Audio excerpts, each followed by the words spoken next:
So I pulled my boat out now to mount some lanterns on the side of the windshield, and I discovered that the ribbons here have come loose and everything has gotten bent upward. So I will start by removing some screws on it and putting this back together, and I will drill out these two rivets and put in new ones. I need one here too. Hopefully the rest should be quite alright.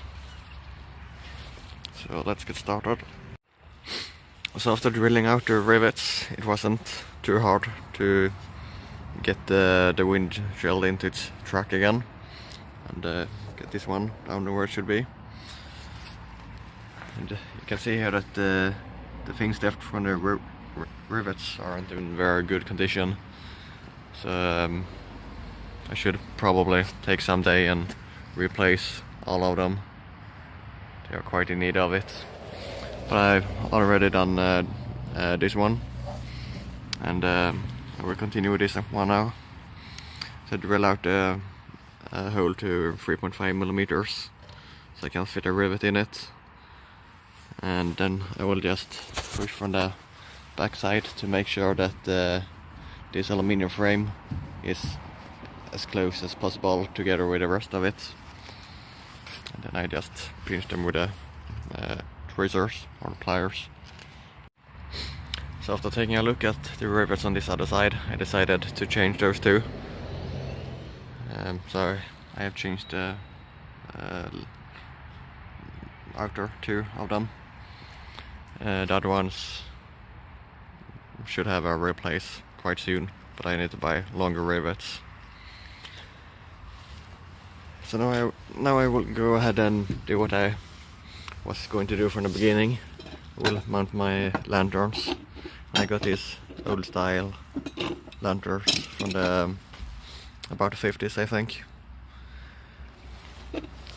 So I will just drill up some holes somewhere around here, one on each side.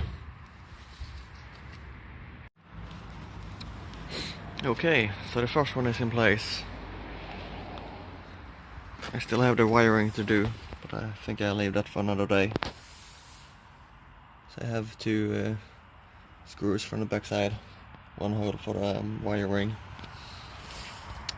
My idea is that the wires should go down behind this one and then on the dashboard.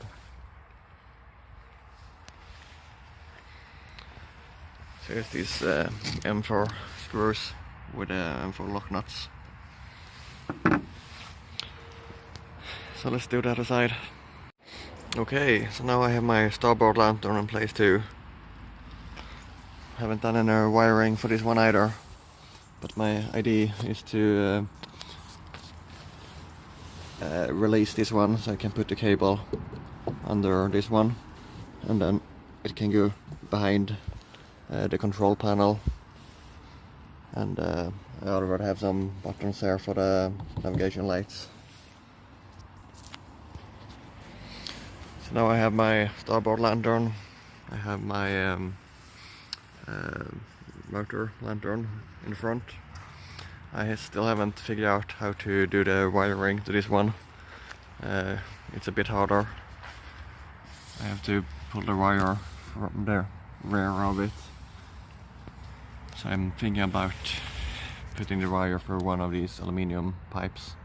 Perhaps I can make a drill all the way through it from the front side when I remove this one, and then I can just pull it down through the deck here. And my port side lantern, and the aft one, I had previously this one.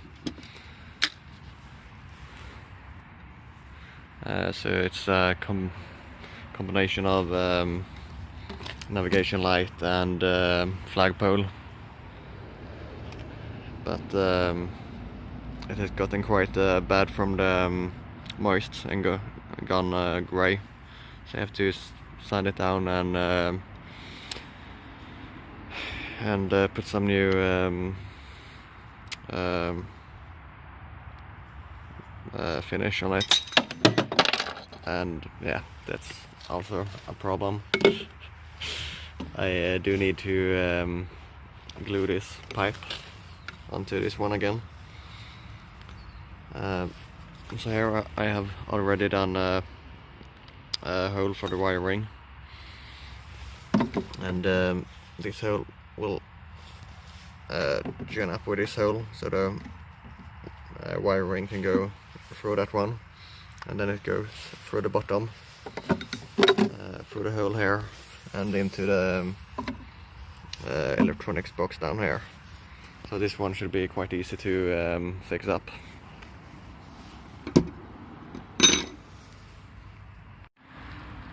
So after changing to this 50 horsepower rotor motor, which is really much heavier than the one I had before, I had some problems with it being too heavy in the rear. So I couldn't really go in any other speed than full speed. So I bought this Navicus Smart Tabs, which seems to work pretty nice. It's quite nice because everything is in plastic, but it feels like good quality. So it's not really anything that can get bad by the seawater. It's only the screws that it's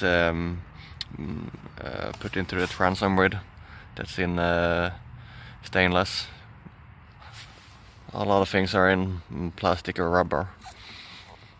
So it has these gas cylinders. So the idea is that the force should be constant. So when you increase in speed, then they will automatically lift up a bit. But yeah, after changing to this, it goes really well when starting from low speed. But I have problems with the propeller cavitating when I go in about 20-25 knots. So I tried now to change the screws to the innermost position. Before I had them in the center hole. So hopefully I will get a bit less force on them than before, because my theory is that the cavitation is because I get too much lift in the rear of the boat. So it will be quite fun to get out and try it. So I'm thinking about heading out today or tomorrow, but it's the temperature is quite terrible. It's about 5 degrees, and it's almost December in Sweden, so we'll see what happens.